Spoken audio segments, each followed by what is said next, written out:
Hello and welcome to this short webinar on using visual schedules. My name's Nadia and I'm one of the Autism Advisory Teachers at Flourish Outreach Service. The webinar you'll be watching today is in two parts. Part 1. A whole class and hopefully a whole school approach to using class visual schedules. In Part 2, we'll consider the individual now and next system. Part 1. Using a whole class visual schedule approach. It is likely that you're familiar with this approach unless you are new to working within a school. You may have one displayed in your class, or perhaps you are not familiar, or you are familiar but not yet using it. In this webinar, we will consider it as a useful tool in meeting the neurodiverse needs of every child in your class. Why use a whole class visual schedule? As said in the previous slide, it's good practice in order to meet the neurodiverse needs of all of the children in your class. It will give routine and structure to the day. It will support all of the children in anticipating the upcoming activities, and it's especially helpful for those who struggle with following direction or those who need visual cues to support verbal communication. It will support any of the changes that may be occurring within your day, and you may notice that children recognise the changes on the schedule, and which will hopefully encourage communication. How to use a whole class visual schedule with success. 1. Have your visual schedule for the day set up before the children arrive into school. This way, all of the adults in the classroom will be prepared for any changes that may be occurring within that day. Or, if you prefer, you may want to set this up with the children first thing in the morning. If you do this, have a conversation with them about any of the changes that may be occurring on that day. Here is an example of what a full day's visual schedule may look like. You may arrange the visual schedule vertically or horizontally, as long as it is within eye level and accessible to your class group. Consider the height of the children. For example, for the children in Key Stage 1 and early years, you'll want to have this displayed lower in the classroom, and for Key Stage 2, perhaps a little higher.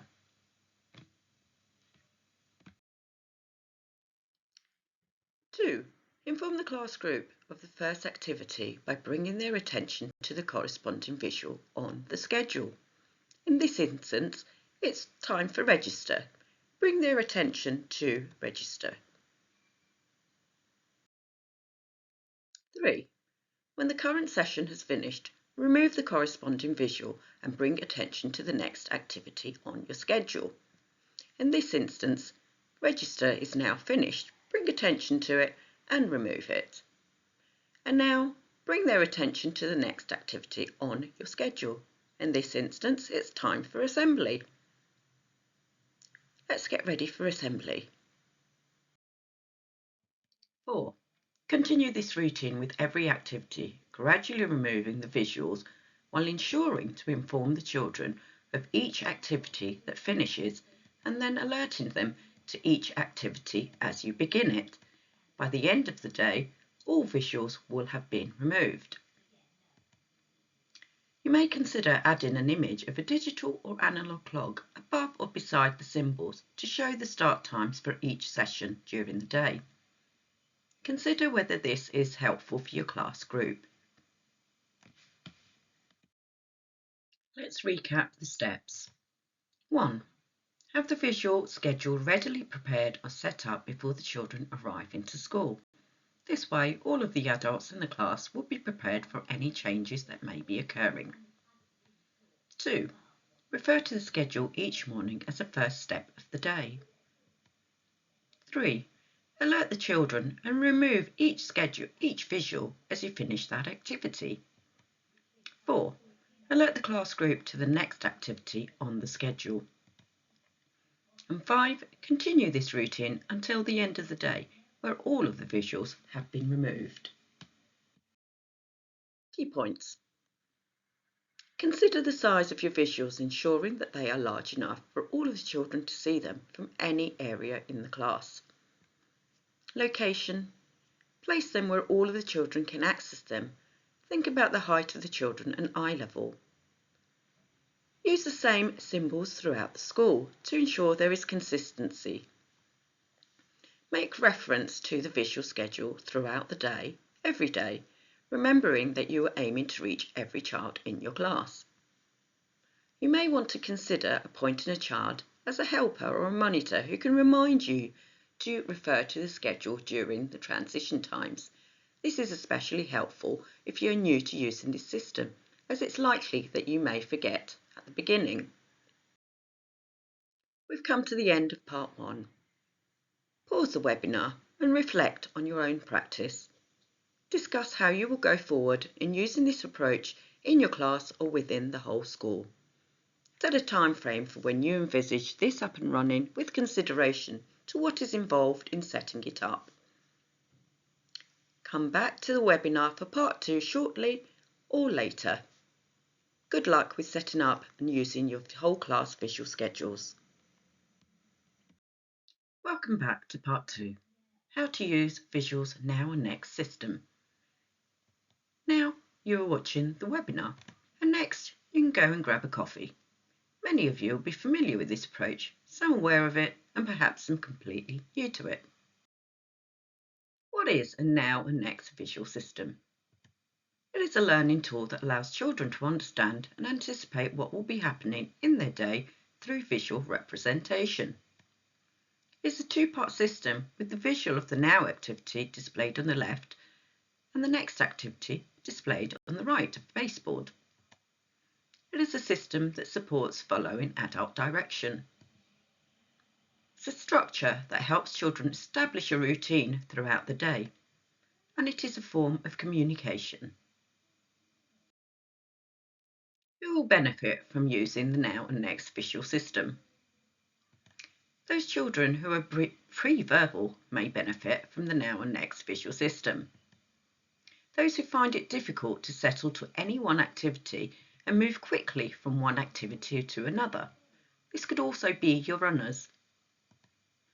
Children who need further support in understanding verbal communication. Those that find transition from one activity to another difficult. And for those who need that extra support in anticipating what will be coming next. How to use the Now and Next visual system. 1. Display the Now and Next board to the child and place the first activity in the Now section and the next activity in the Next section. Now it's soft play and then cars. For children who are new to the system, new to the adult working with them, or those who move quickly from activity to activity, it's encouraged to start with 2 preferred activities just so the child can become familiar with the system and familiar with yourself. 2. Give children an auditory or visual alert when coming to the end of an activity. This will lessen any anxieties and support a willingness to transition. You may use sound timers, digital timers, a verbal countdown, or an analog clock, a bell, a transition song, and so on. 3. At the point of transitioning between the activities, show the Now and Next board to the child again. Remove the symbol from the left and tell the child it is finished. Replace it with the symbol from the right. Now it's time for car, and then place it with the next activity, and then it's bubbles. 4. Once the child is familiar with the routine, begin incorporating directed activities into the Now section with a preferred activity in the Next section. So now it is reading, and then you can have your banana. Gradually increase the time spent on the adult directed activity as the child begins to accept this direction. But always follow through with a short favoured activity to encourage motivation. In this instance, this child enjoys eating his banana.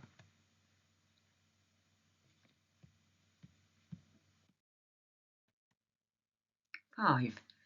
Maintain the now and next routine consistently throughout the day.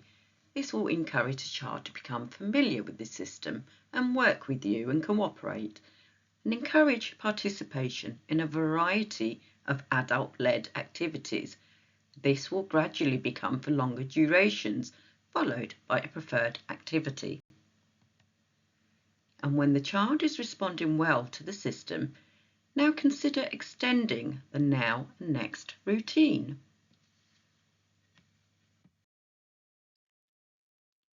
Introducing the now and next visual. Now the child is working for longer periods of time on certain activities, as well as a range of activities. Encourage working on two directed activities before a favoured one. Now we will be doing counting, then writing, and next we can go to the ball pit. Adapting to children's needs. The children you work with will have varying needs, and a different type of visual may suit them better. Which type of visual representation will you use? Will it be an object of reference? Perhaps a photo with the word written underneath? Or perhaps they understand symbols with the word written underneath? Or perhaps a child reads very well and you use the written word. Instant access to a visual now and next. Use a whiteboard and pen. This is great for when you don't have immediate access to the symbols and a baseboard. Or perhaps there is a child who is much better suited to using this method. Making it portable. Since many of the children you will be using this visual now and next with will be moving around the school, it is important to make it portable so you can take it with you and the child. Consider carrying the baseboard and the visuals with you. Some people use a mini portable visual schedule which is attached to a lanyard or a keychain. Consider whether this is appropriate for a child or whether your child will require a larger visual baseboard and symbols. Key points. Be clear on the type of visual representation you will use. Ensure the necessary resources are easily accessible and maintain spare copies of the visuals as they are likely to go missing or be damaged. Carry this visual schedule with you and the child as you move through school, ensuring you have plenty of spare visuals with you. Use it consistently every day to have the most effect. And using a whole school approach will have an even better effect. Here are some of the ways that the visual now and next will be really supportive. Supporting understanding, transition, helping with motivation, will teach new skills and build anticipation, give routine and structure to the day, develop relationship between the adult and the child, support and extend vocabulary, it will visually represent the text, support expressive communication and encourage children to explore new activities. This system is easy for any supporting adult to use. We've come to the end of part 2 of the webinar. Thank you for watching and good luck with using your visual schedules. The webinar is now finished and you can go and grab your coffee, and next time we'll be looking at using a visual schedule with independence. If you have any questions, please email me on the address below.